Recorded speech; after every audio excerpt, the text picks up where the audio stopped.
Hello दोस्तों, आज हम बात करेंगे यदि किसी व्यक्ति की हाइट नहीं बढ़ रही या स्टंटेड ग्रोथ है, हाइट कम है, तो वैसे व्यक्ति में कौन कौन से हार्मोनल सप्लीमेंट्स देने से उनको फ़ायदा होता है, कौन कौन से हार्मोन्स इस मामले में मदद करते हैं, क्या उनके फ़ायदे हैं, क्या नुकसान है, कब देना चाहिए कब नहीं और क्या स्पेसिफिक इश्यूज़ है, ये सारी चीज़ों को बात करेंगे। अक्सर कई लोग की हाइट नहीं बढ़ती है या स्टंटेड ग्रोथ होती है, ऐसे में हार्मोन थेरेपीज अवेलेबल तो हैं लेकिन थोड़े इश्यूज़ इनके होते हैं जिनके बारे में जानना और समझना ज़रूरी है और क्यों इनके लिए हर बार आपको बिना सुपरविजन इनको नहीं लेना चाहिए, क्योंकि ये डेंजरस भी हो सकते हैं। ये सारी चीज़ों को समझने का प्रयास करेंगे। टॉपिक पर जाने से पहले जो लोग हमारे चैनल पर नए हैं, मैं रिक्वेस्ट करूँगा हमें चैनल को सब्सक्राइब करें, वीडियोज़ को लाइक करें, शेयर करें, फॉलो करें, कमेंट करें, पूरा देखें। टॉपिक इंपॉर्टेंट है, इसे अंत तक देखिएगा। चलिए शुरू करते हैं इंपॉर्टेंट वीडियो।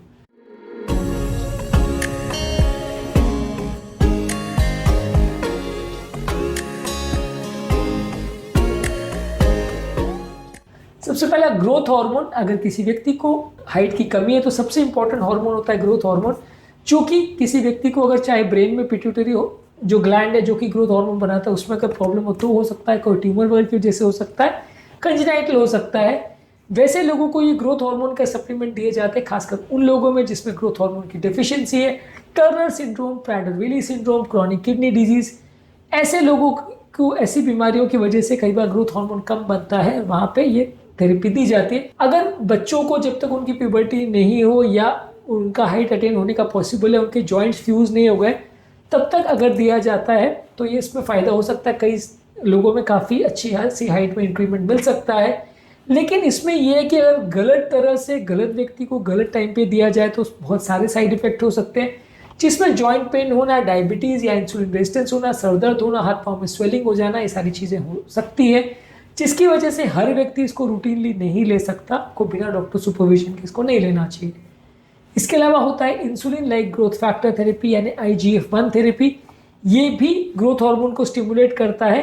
इसका भी एक वर्जन आता है मेकासर्मिन करके, जो कि IGF जैसा ही काम करता है, और अगर किसी व्यक्ति में IGF यानी इंसुलिन लाइक ग्रोथ फैक्टर की डेफिशिएंसी है तो दिया जाता है।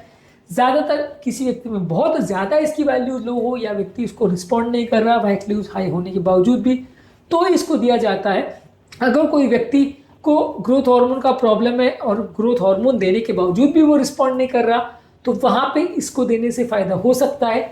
लेकिन इसको क्योंकि इंसुलिन जैसा काम करता है तो ये शुगर लेवल्स को कम कर सकता है। इसमें भी जॉइंट पेन, टॉन्सिल एनलार्जमेंट और कुछ लिवर के प्रॉब्लम्स हो सकते हैं, इसलिए ये दवा भी बिना आपके एंडोक्राइनोलॉजिस्ट के सुपरविजन के नहीं देनी चाहिए। इसके अलावा टेस्टोस्टेरोन या एस्ट्रोजन थेरेपी, अगर ये व्यक्ति में कमी है और प्यूबर्टल एज होने के बाद भी उसकी हाइट नहीं बढ़ रही, प्यूबर्टी में अक्सर लोगों की, जैसे लोगों का मेंस्ट्रुअल साइकिल आ जाता है फीमेल्स में, जो उनके सेक्सुअल कैरेक्टर्स आ जाते हैं, उस टाइम पे टेस्टोस्टेरोन और एस्ट्रोजन जो है ये हाइट बढ़ाने का काम करते हैं।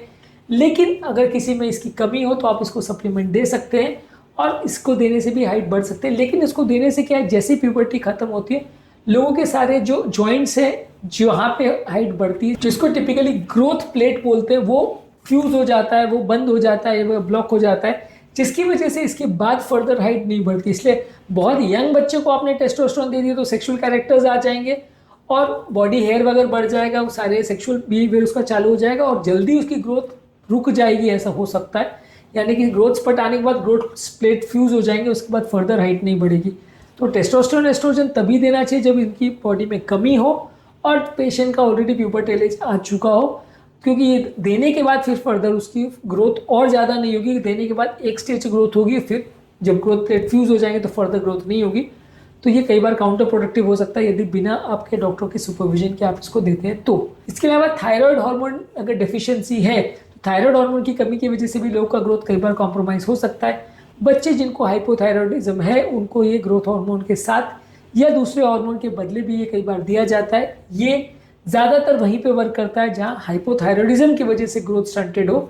इसके साइड इफेक्ट में लोगों को रेस्टलेसनेस, हृदय गति बढ़ जाना या एक्सेस थायराइड हार्मोन के फीचर्स यानी हाइपरथायरॉयडिज्म के फीचर्स हो सकते हैं, तो ये भी डॉक्टर के सुपरविजन के बिना नहीं देना चाहिए। इसके अलावा अगर किसी व्यक्ति को कुछ ऐसी इन्फ्लेमेटरी प्रॉब्लम्स है जिसकी वजह से उसको कॉर्टिकोस्टेरॉइड बहुत लंबे समय तक दिया गया है, उससे भी लोगों का ग्रोथ कॉम्प्रोमाइज़ हो सकता है। तो ऐसे केस में भी ग्रोथ सप्रेशन हो सकता है। तो ऐसे केस में मेडिसिन को एडजस्ट करना पड़ता है। मेडिसिन को एडजस्ट करने से ये प्रॉब्लम सॉर्ट आउट हो सकती है। कॉर्टिकोस्टेरॉइड अगर लंबे समय तक दिया जाए तो ये भी ग्रोथ को कॉम्प्रोमाइज कर सकता है।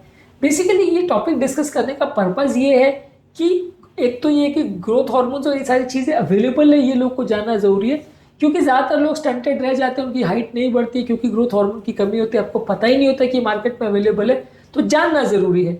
लेकिन एट द सेम टाइम ये भी जानना जरूरी है कि ये सारी चीज़ों को यदि सही समय पर नहीं दिया जाए और सही सुपरविजन में नहीं दिया जाए तो फायदे के बदले नुकसान हो जाती है। अगर आप बच्चे को बिना डॉक्टर को दिखाए, जब उसमें डेफिशिएंसी नहीं है, डायरेक्टली ग्रोथ हार्मोन देना चालू कर दो तो साइड इफेक्ट्स ज़्यादा हो सकते हैं, नुकसान हो सकता है। बहुत ज़्यादा डोज दे दोगे तो भी प्रॉब्लम होगी, कम डोज दोगे तो भी प्रॉब्लम होगी। तो इसलिए आपको प्रॉपर एंडोक्राइनोलॉजिस्ट जो हार्मोन के स्पेशलिस्ट होते हैं उनको दिखा के डिस्कस करके तभी इसको देना चाहिए, तो ही फायदा होगा। यदि आप पेशेंट को बिना कंसल्ट किए या बिना डिस्कस किए देते हो तो ये फायदा नहीं, नुकसान भी कर सकता है। ये बेसिकली आज के टॉपिक को डिस्कस करने का पर्पस था कि हार्मोन्स अवेलेबल है, एक तो ये जानना जरूरी है, और दूसरा इनको देने के लिए सुपरविजन जरूरी है। ये ऐसा नहीं है कि दुकान में गए और ग्रोथ हार्मोन लेके पी लिया और बढ़ गई हाइट, ऐसा नहीं होता है। इनको प्रॉपरली देख के सोच के डोज एडजस्ट करके फिर देना चाहिए। कई और नॉन हार्मोनल चीज़ें हैं जैसे कि प्रॉपर न्यूट्रिशन, रेगुलर एक्सरसाइज और प्रॉपर स्लीप, ये सारी चीज़ें भी आपकी ग्रोथ को मैनेज और मेंटेन करने में मदद करती है। ये नॉन हार्मोनल चीज़ें हैं जो आपकी हाइट को इम्प्रूव करने में मदद करती है। तो ये सारी चीज़ों को भी नहीं भूलना चाहिए और इनको भी प्रॉपर फॉलो करना चाहिए। ये और कौन कौन से फैक्टर्स है जो हाइट बढ़ाने में मदद करते हैं उसको ऑलरेडी हमने अलग वीडियो में डिस्कस किया है, इनको ज़रूर चेकआउट करें। टॉपिक एंड करने से पहले जो लोग हमारे चैनल पर नए हैं उन्हें रिक्वेस्ट करूँगा कि चैनल को सब्सक्राइब करें, वीडियोज़ को लाइक करें, शेयर करें, फॉलो करें, कमेंट करें, पूरा देखें।